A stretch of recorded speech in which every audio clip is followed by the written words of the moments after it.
ಸ್ವಾಗತಿಸ್ತಾ 20 ವರ್ಷಗಳ ಮಕ್ಕಳ ಮೇಳದ ಸುದೀರ್ಘವಾದ ಪ್ರಯಾಣದಲ್ಲಿ ಪ್ರತಿ ವರ್ಷವೂ ಕೂಡ ವಿಶಿಷ್ಟವಾದಂಥ ಪ್ರಯೋಗಗಳ ಮೂಲಕ ಮಕ್ಕಳಲ್ಲಿ ಒಂದು ಹೊಸ ರೀತಿಯಾದಂಥ ಆಲೋಚನೆಗಳನ್ನು ಹುಟ್ಟಾಕುವಂಥ ಹಾಗೂ ಅವರೊಳಗಡೆ ಅಡಗಿರಬಹುದಾದಂಥ ಪ್ರತಿಭೆಗಳನ್ನು ಹೊರತರುವಂಥ ಒಂದು ಪ್ರಯತ್ನಗಳನ್ನು ಮಾಡ್ತಾನೆ ಇದೆ. ಪ್ರತಿ ವರ್ಷವೂ ಕೂಡ ಒಂದು ಆಶಯವನ್ನು ಇಟ್ಟುಕೊಂಡು ನಾವು ಈ ಶಿಬಿರಗಳನ್ನು ಸಂಘಟನೆ ಮಾಡ್ತಾ ಇದ್ದೀವಿ. ಈ ವರ್ಷದ ಈ ಶಿಬಿರದ ಆಶಯ ಮತ್ತೆ ಮಳೆಯಲ್ಲಿ ಮಾನವಿ. ಇಡೀ ಜಗತ್ತು ಯುದ್ಧ, ಅಶಾಂತಿ, ಅಧಿಕಾರದ ದಾಹ, ದಬ್ಬಾಳಿಕೆ ಈ ಥರದ ಬಹುದೊಡ್ಡ ಆತಂಕಗಳಿಂದ ತಳಮಳಿಸ್ತಾ ಇದೆ. ಇಂಥ ಸಂದರ್ಭದಲ್ಲಿ ಇಡೀ ಮಾನವ ಕುಲಕ್ಕೆ, ಇಡೀ ಜಗತ್ತಿಗೆ ಒಳತನ್ನು ಬಯಸುವಂಥ ಆ ರೀತಿಯಾದಂಥ ಮನೋಭಾವನೆಯನ್ನು ಬೆಳೆಸುವಂಥ ರೀತಿಯೊಳಗಡೆ ಈ ಶಿಬಿರವನ್ನು ಸಂಘಟಿಸಬೇಕಂತ ಆದಿಮ ಯೋಚನೆ ಮಾಡಿ ಮತ್ತೆ ಮಳೆಯಲ್ಲಿ ಮಾನವೀಯತೆ ಅನ್ನುವಂಥ ಘೋಷವಾಕ್ಯದೊಂದಿಗೆ 2026ರ ಆದಿಮ ಮಕ್ಕಳ ಮೇಳವನ್ನು 14ನೇ ತಾರೀಕು ಅಂದರೆ ಡಾಕ್ಟರ್ ಬಾಬಾ ಸಾಹೇಬ್ ಅಂಬೇಡ್ಕರ್ ಅವರ ದಿನಾಚರಣೆಯನ್ನು ಆರಂಭ ಮಾಡಿದರು. ಆ ನಂತರ 20ನೇ ತಾರೀಕು ಬಸವ ಜಯಂತಿಯನ್ನು ಕ್ರಮಿಸಿ ಈಗ ನಾವು ಮೇ 1ನೇ ತಾರೀಕು ಬುದ್ಧ ಪೂರ್ಣಿಮೆ ಸಾಗಿದೆ. ನಾಳೆ ಅಂದರೆ 1ನೇ ತಾರೀಕು ಈ 18 ದಿನಗಳ ಶಿಬಿರದ ಸಮಾರೋಪ ಸಮಾರಂಭ. ಈ ಸಮಾರಂಭಕ್ಕೆ ನಿಮ್ಮೆಲ್ಲರನ್ನೂ ಕೂಡ ಅತ್ಯಂತ ಪ್ರೀತಿಯಿಂದ ಗೌರವದಿಂದ ನಾನು ಹಾಗೆಯೇ ಈ ಸುದ್ದಿಯನ್ನು ಇಡೀ ತಮ್ಮ ಜಾಲತಾಣದ ಮೂಲಕ, ಸುದ್ದಿ ಮಾಧ್ಯಮದ ಮೂಲಕ ಪ್ರಚಾರ ಮಾಡಿ ಎಲ್ಲ ಜನ ಪ್ರೇಕ್ಷಕರು, ಈ ಥರದ ಆಲೋಚನೆಗಳಿರುವಂಥ ಜನರು ಬಂದು ನಮ್ಮ ಹೆಜ್ಜೆಗೆ ಹೆಜ್ಜೆ ಹಾಕಿ ನಮ್ಮನ್ನು ಬೆಂಬಲಿಸಬೇಕಂತ ನಾವು ನಿಮ್ಮೆಲ್ಲರ ಪರವಾಗಿ ನಾನು ಅವರಲ್ಲಿ ಅತ್ಯಂತ ವಿನಮ್ರದಿಂದ ಪ್ರಾರ್ಥನೆ. ಇವತ್ತಿನ ಮಕ್ಕಳ ಮೇಳಕ್ಕೆ ಮುಖ್ಯವಾಗಿ ಈ ವರ್ಷದ ಮಕ್ಕಳ ಮೇಳ ಜನಪದ ಕಲಾ ರಂಗ ಸಂಭ್ರಮ ಅನ್ನುವಂಥ ರೀತಿಯೊಳಗೆ ನಾವು ನಾದವಾಲಿಸೇ ಮನಸೇ ನಾದವಾಲಿಸೇ ನಾದವಾಲಿಸಿ ಎದೆಯಾಗಿನ ವೇದವಾಲಿಸೇ ನಾದವಾಲಿಸಿ ಎದೆಯಾಗಿನ ವೇದವಾಲಿಸೇ. ಈ ನೆಲದ ತತ್ವಗೀತೆಯ ಆಶಯವನ್ನಿಟ್ಟುಕೊಂಡು ಆ ಮೂಲಕ ನಮ್ಮ ಕಲಾ ಮತ್ತು ರಂಗ ಚಟುವಟಿಕೆಗಳನ್ನು ಮಕ್ಕಳಲ್ಲಿ ಆರಂಭ ಮಾಡಿದ್ದೀವಿ. ಆ ರೀತಿಯಾಗಿ ಆಲೋಚನೆಗಳ ಮೂಲಕ ಬೇರೆ ಬೇರೆ ಹಾಡುಗಳನ್ನು ಸಂಯೋಜನೆ ಮಾಡಿ ಮಾನವೀಯತೆಯನ್ನು ಮೊಳೆಸುವಂಥ, ಪ್ರೀತಿಯನ್ನು ಹುಟ್ಟಿಸುವಂಥ, ಸಮಾನತೆಯನ್ನು ಕಾಣುವಂಥ ಈ ಆಶಯಗಳ ಮೇಲೆ ಇಡೀ ಹಾಡುಗಳನ್ನು ನಾವು ಈಗ ಈ ಶಿಬಿರದಲ್ಲಿ ಅಳವಡಿಸಿದ್ವಿ. ಹಾಗೆಯೇ ಈ ನೆಲದಲ್ಲಿ ಇರಬಹುದಾದಂಥ ವಿಶಿಷ್ಟವಾದಂಥ ಜನಪದ ಕಲಾ ಪ್ರಕಾರಗಳಿಗೆ ವಿಶೇಷವಾದಂಥ ಆದ್ಯತೆಯನ್ನು ಕೊಟ್ಟಿದ್ದೀವಿ. ಮುಖ್ಯವಾಗಿ ಈ ಶಿಬಿರದಲ್ಲಿ 12 ಜನಪದ ಕಲಾ ಪ್ರಕಾರಗಳ ಪ್ರದರ್ಶನ ಆಗ್ತದೆ. ಅದರಲ್ಲಿ ನಮ್ಮ ಜಿಲ್ಲೆದೇ ವಿಶೇಷವಾಗಿದ್ದು ಒಂದು ಈ ವರ್ಷ ನಮಗೆ ಕೀಲುಕುದುರೆ ಮತ್ತು ಗಾರಡಿ ಗೊಂಬೆಗೆ ರಾಜ್ಯೋತ್ಸವ ಪ್ರಶಸ್ತಿ ಬಂದಿದೆ. ಸೋಪಣ್ಣ ಅಂತ ಮಂಚಂಡಿ. ಆ ಪರಂಪರೆ, ಆ ಕಲಾ ಪ್ರಕಾರ ಇವತ್ತು ಮಾಯ ಆಗ್ತಾ ಇದೆ. ಅವರಿಗೆ ರಾಜ್ಯೋತ್ಸವ ಪ್ರಶಸ್ತಿ ಬಂದಿದೆ, ಆದರೆ ಅದನ್ನು ಕಲಿಯುವಂಥ ಜನನೂ ಇಲ್ಲ, ಕಲಿಸುವಂಥವ್ರು ಕೂಡ ಇಲ್ಲದೇ ಇರುವಂಥ ಸಂದರ್ಭದಲ್ಲಿ ಆದಿಮ ಈಗ ಈ ವರ್ಷ ಮಕ್ಕಳಿಗೆ ಕೀಲುಕುದುರೆ ಮತ್ತು ಮರಗಾಲು ಕುಣಿತವನ್ನು ವಿಶೇಷವಾಗಿಟ್ಕೊಂಡು ಈ ವರ್ಷ ಕಲಿಸ್ತಾರೆ. ಎರಡನೇದು ತಮಟೆ, ತುಡುಮೆ, ನಗಾರಿ, ಇವು ಮೂರು ಕೂಡ ಸಮ್ಮಿಲನವಾಗಿ ನುಡಿಸುವಂಥ ವಾದ್ಯಗಳು. ಆದರೆ ವಿಶೇಷವಾಗಿ ತುಡುಮು ಎಲ್ಲೋ ಒಳಗಡೆ, ಆ ಇಡೀ ನಾದದ ಒಳಗಡೆ ಅದರ ನಾದ ಕೇಳಿಸ್ತದೆ, ಅದರ ವಿಶೇಷತೆ ಕೇಳಿಸೋದಿಲ್ಲ. ಆ ಕಾರಣಕ್ಕೆ ಈ ವರ್ಷದಲ್ಲಿ ತುಡುಮಿಗೆ ವಿಶೇಷವಾದಂಥ ಆದ್ಯತೆಯನ್ನು ಕೊಟ್ಟು ತುಡುಮನ್ನು ಕೂಡ ಒಂದು ವಿಶೇಷ ಕಲಾ ಪ್ರಕಾರವಾಗಿ ನಾವು ಇವತ್ತು ಕಲಿಸಿದ್ದೀವಿ. ಮತ್ತು ನಗಾರಿ ಮೊದಲಿಂದ ಕೂಡ ನಮ್ಮ ಶಿಬಿರದಲ್ಲಿ ಕಲಿಸ್ತಾ ಇದ್ದೀವಿ. ನಗಾರಿಯನ್ನು, ತಮಟೆಯನ್ನು, ಈ ನೆಲದ ನಿಜವಾದಂಥ ನಾದದ ಕಲಾ ಪ್ರಕಾರಗಳನ್ನು ನಾವು ಈ ವರ್ಷದ ಇಲ್ಲಿ ಕಲಿಸಿದ್ದೀವಿ. ಮತ್ತು ಇನ್ನೊಂದು ಮುಖ್ಯವಾದದ್ದು ವೀರಗಾಸೆ. ಸೊ ವೀರಗಾಸೆ ಅನ್ನುವಂಥದ್ದು ಆ ಕಲಾ ಪ್ರಕಾರ ಹುಟ್ಟುಕೊಂಡಿದ್ದೆ ಅದು ದಕ್ಷ ಬ್ರಹ್ಮ ಏನು ಅವನು ಯಜ್ಞ ಮಾಡ್ತಾನೆ, ಯಜ್ಞಕ್ಕೆ ಬರದಂತೆ ಶಿವನನ್ನು ಅವಮಾನಿಸ್ತಾನೆ. ಹಾಗೆಯೇ ಆ ಅವಮಾನವನ್ನು ತಟ್ಕೊಳ್ಳಾರದೆ ಶಿವ ಆ ಇಡೀ ಯಜ್ಞವನ್ನು ನಾಶ ಮಾಡ್ತಾನೆ. ಅದಕ್ಕೋಸ್ಕರ ಆ ಯಜ್ಞದ ವಿರುದ್ಧವಾದಂಥ ಒಂದು ಪ್ರಯೋಗದ ಫಲವಾಗಿ ಇವತ್ತು ವೀರಗಾಸೆ ಹುಟ್ಕೊಂಡಿದೆ. ಅದು ಇವತ್ತೊಂದು ಜಾತಿಯ ಕಲಾ ಪ್ರಕಾರವಾಗಿ ಹೋಗ್ತಾ ಇತ್ತು. ಮೊಟ್ಟ ಮೊದಲಿಗೆ ನಮ್ಮಲ್ಲಿ ಶ್ವೇತ ಅನ್ನುವಂಥ ಚಿಕ್ಕಮಗಳೂರಿನ ಹೆಣ್ಣು ಮಕ್ಕಳು ವೀರಗಾಸೆ ಮಾಡ್ಬೋದು ಅನ್ನುವಂಥ ಒಂದು ಪ್ರಯೋಗವನ್ನು ಮಾಡಿ ಇಡೀ ನಾಡಿನಾದ್ಯಂತ ದೇಶದಾದ್ಯಂತ ಬಹಳ ದೊಡ್ಡ ಹೆಸರನ್ನು ಮಾಡಿ ತುಂಬ ಅದ್ಭುತವಾದಂಥ ಪ್ರದರ್ಶನ ನೀಡಿದ್ದಾರೆ. ಆ ಹೆಣ್ಣು ಮಗಳನ್ನು ಕರೆತಂದು ಇವತ್ತು ನಾವು ಹೆಣ್ಣು ಮಕ್ಕಳಿಗೆ ವೀರಗಾಸೆಯ ವಚನವನ್ನು, ಅದರಲ್ಲಿ ಬರುವಂಥ ಏನು ಜಾತಿ ಮತ್ತು ಧರ್ಮದ ದೇವರ ವಚನಗಳಿದ್ದಾವೆ ಅವುಗಳನ್ನು ಬಿಟ್ಟು ಮಾನವೀಯತೆಯ ಬುದ್ಧ, ಬಸವ, ಅಂಬೇಡ್ಕರ್ ಅವರ ಆಶಯಗಳೇನಿದ್ದಾವೆ ಆ ಆಶಯಗಳನ್ನು, ಅವರ ತತ್ವಗಳನ್ನು, ಅವರ ವಿಚಾರಗಳನ್ನು ಈ ವೀರಗಾಸೆಯ ಪ್ರಕಾರದ ಮೂಲಕ ಇವತ್ತು ನಾವು ಮುಟ್ತಾ ಇದ್ದು ಮೊದಲನೇ ಪ್ರಯೋಗ. ಬಹುಶಃ ಇಡೀ ದೇಶದಲ್ಲಿ ವೀರಗಾಸೆಯ ಕಲಾ ಪ್ರಕಾರದ ಮೂಲಕ ಬುದ್ಧ, ಬಸವ, ಅಂಬೇಡ್ಕರ್ ಅವರ ವಿಚಾರಗಳನ್ನು ವೀರಗಾಸೆ ಮೂಲಕ ವಚನಗಳನ್ನು ಹೇಳಿ ನಾವು ಮಾಡ್ತಾ ಇರ್ತಕ್ಕಂಥದ್ದು ಇಡೀ ದೇಶದಲ್ಲೇ ಮೊಟ್ಟ ಮೊದಲಿಗೆ ಇವತ್ತು ಆ ಪ್ರಯೋಗವನ್ನು ನಾವು ಮಾಡ್ತಾ ಇದ್ದೀವಿ. ಹೀಗೇನೆ ಒಟ್ಟು ನಮಗೆ 12 ಕಲಾ ಪ್ರಕಾರಗಳು ಈ ವರ್ಷ ನಾವು ಮಾಡ್ತಾ ಇದ್ದೀವಿ. ಥಾಲಿ ನೃತ್ಯ ಅಂತ, ಅದು ನಮ್ಮಲ್ಲಿ ಬೂರ್ಬೂರು ಅಂತ ಒಂದು ಬೂರ್ಬೂರು ಸಮುದಾಯ ಅಂತಿದೆ. ಆ ಸಮುದಾಯ ಭಿಕ್ಷಾಟನೆಗೂ ಥಾಲಿ ನೃತ್ಯ, ಅದನ್ನ ತಟ್ಟೆ ನೃತ್ಯ ಅಂತಾರೆ.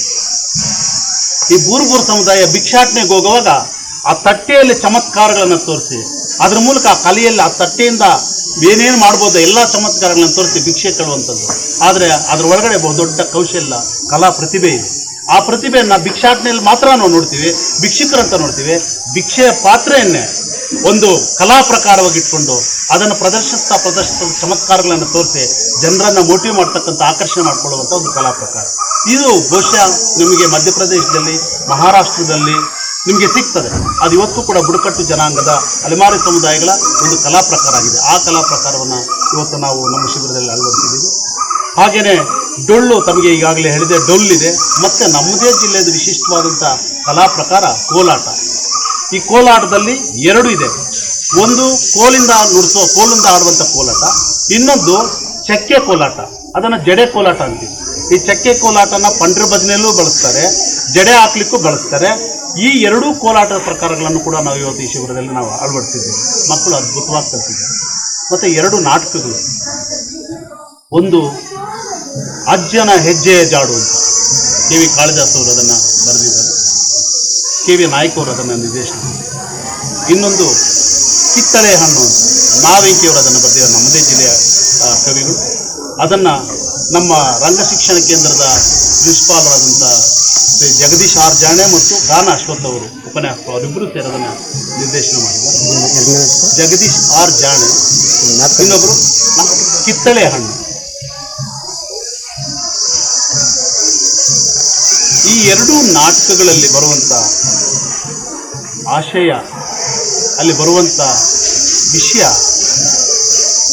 ದಯೆ ಇರಬೇಕಯ್ಯ ಸಕಲ ಜೀವಿಗಳಲ್ಲಿಂತ ಏನು ವಚನ ಹೇಳ್ತದೆ, ಇಡೀ ಮನುಕುಲದಲ್ಲಿರುವಂಥ ಎಲ್ಲ ಜೀವರಾಶಿಗಳನ್ನು ಪ್ರೀತಿಸುವಂಥ, ಗೌರವಿಸುವಂಥ, ಅದರ ಜೊತೆ ಬದುಕುವಂಥ ಒಂದು ಆಶಯಗಳಿಟ್ಕೊಂಡು ಒಂದು ಅಜ್ಜನ ಹೆಜ್ಜೆ ಜಾಡು ನಾಟಕ ಆಗಿದೆ.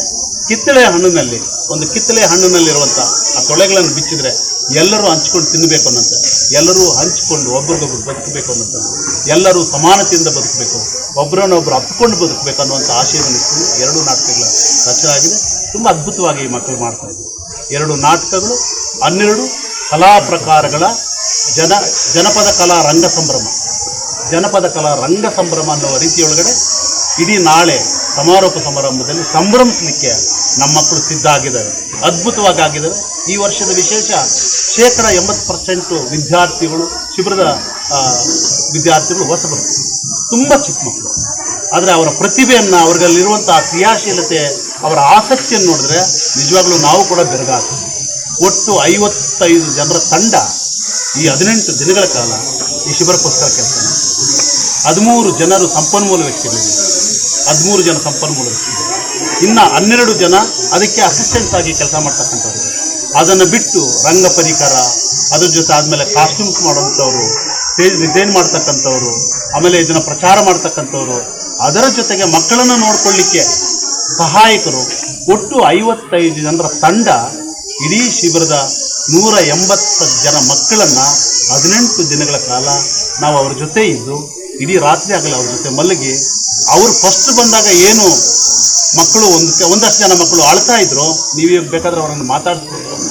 ಕೆಲವು ಮಕ್ಕಳು ತುಂಬ ಚಿಕ್ಕ ಮಕ್ಕಳಿದ್ದಾವೆ, ನಾಳೆ ಹೋಗೋದಕ್ಕೆ ಈಗಲೇ ಯೋಚನೆ ಮಾಡ್ತಾ ಇದ್ದಾವೆ. ಇವತ್ತು ಯಾವತ್ತೋ ಒಂದು ಹೆಣ್ಮಗು ನಾವು ಕಳಿಸ್ಕೊಡ್ಬೇಕಾಯ್ತು ಕಾರಣಾಂತರದಿಂದ, ಆ ಮಗುನ ಹಿಡ್ಕೊಂಡು ಅಳ್ತಾ ಇದೆ, ಮಗು ನೀನು ಹೋಗ್ಬಾರ್ದು ಅಂತ. ನಿಮಗೆ ನನ್ನ ಹತ್ರ ಒಂದು ಮೊಬೈಲ್ ಅಲ್ಲಿ ಫೋಟೋ ಇದು ತೋರಿಸ್ತೀನಿ. ರಾತ್ರಿ ಒಂದು ಮಗುಗೆ ಹುಷಾರಿಲ್ದಂಗಾಗುತ್ತೆ, ಕಾಲಿಗೆ ಸ್ವಲ್ಪ ಇಫೆಕ್ಟ್ ಆಗಿ ಅದು ಅಳ್ತಾ ಇದೆ, ನನ್ನ ಗಮನಕ್ಕೆ ಬರಲಿಲ್ಲ. ಬೆಳಗ್ಗೆ ಬಂತು, ಏನು ಎಲ್ಲಿದ್ದಾನೆ ಮಗು ನೋಡೋಣ ಅಂತಂದರೆ ಒಂದು ಹೆಣ್ಮಗು ಊಟ ತಗೊಂಬಂದು ಅವಳು ತಿನ್ನಿಸ್ತಾರೆ. ನಾವು ನಿರೀಕ್ಷೆ ಮಾಡಿದ್ವಿ.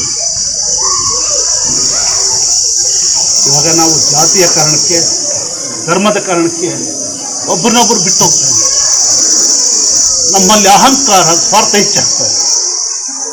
ಇದನ್ನು ಮೀರಿ ಪ್ರೀತಿಯನ್ನು ಕಟ್ಟುವಂಥ, ಮಮಕಾರವನ್ನು ಕಟ್ಟುವಂಥ, ಕರುಣೆಯಿಂದ ನೋಡುವಂಥ ಒಂದು ಪ್ರವೃತ್ತಿ ಸಮಾಜದೊಳಗೆ ಬರಬೇಕನ್ನೋದು ಅದು ಈ ಆದಿಮದ 18 ದಿನಗಳ ಶಿಬಿರದಲ್ಲಿ ಮಕ್ಕಳಲ್ಲಿ ನೋಡ್ತಾ ಇದ್ದೀವಿ. ಮಕ್ಕಳ ಮೂಲಕ ನಾವು ಕಲಿತಾ ಇದ್ದೀವಿ. ಮಕ್ಕಳಲ್ಲಿರ್ಬೋದಾದಂಥ ಆ ವಿಶ್ವಮಾನವ ಗುಣವನ್ನು ನಾವು ನೋಡ್ತಾ ಇದ್ದೀವಿ. ಸೊ ಈ ಕೆಲಸ ನಿಜವಾಗಲೂ ಅತ್ಯಂತ ಯಶಸ್ವಿಯಾಗಿ ಆಗ್ತದೆ. ನಮಗೆ ಪಾಠಗಳಾಗ್ತದೆ, ಇಡೀ ಜಗತ್ತಿಗೆ ಅದು ಪಾಠ ಆಗಬೇಕು ಅಂತ ನಾನು ಬಯಸ್ತಾ ನನ್ನ ಮಾತನ್ನು ನಿಲ್ಲಿಸ್ತೀನಿ. ನಾಳವರು ವಿ ಕಾರಂತರನ್ನ ಕೊಟ್ಬಿಡೋದು ರಂಗಭೂಮಿ ಕ್ಷೇತ್ರದಲ್ಲಿ ಮತ್ತು ರಂಗ ಸಂಗೀತದ ಕ್ಷೇತ್ರದಲ್ಲಿ ಬಹಳ ಅದ್ಭುತವಾದಂಥ ಸಾಧನೆ ಮಾಡೋದು. ಕಳೆದ 20 ವರ್ಷಗಳಲ್ಲಿ, ಅಂದರೆ ಒಂದು 3-4 ವರ್ಷ ಆಯಿತು, ಆ 14-16 ವರ್ಷಗಳ ಕಾಲ ನಮ್ಮ ಆದಿಮದ ಜೊತೆ ಇದ್ದಂಥ ಅವ್ರನ್ನ ನಾವು ಗುರುಗಳಾಗಿ ಒಪ್ಕೊಂಡಿರುವಂಥವ್ರು. ಅತ್ಯಂತ ಸರಳ ಸಜ್ಜನಿಕೆಯ ಸಂಗೀತಕ್ಕೋಸ್ಕರ, ಅದು ರಂಗ ಸಂಗೀತಕ್ಕೋಸ್ಕರ ಇಡೀ ಜೀವನವನ್ನು ಮುಡುಪಾಗಿಟ್ಟಂಥ ವ್ಯಕ್ತಿ, ಅತ್ಯಂತ ಸರಳ ವ್ಯಕ್ತಿತ್ವದ ವ್ಯಕ್ತಿ.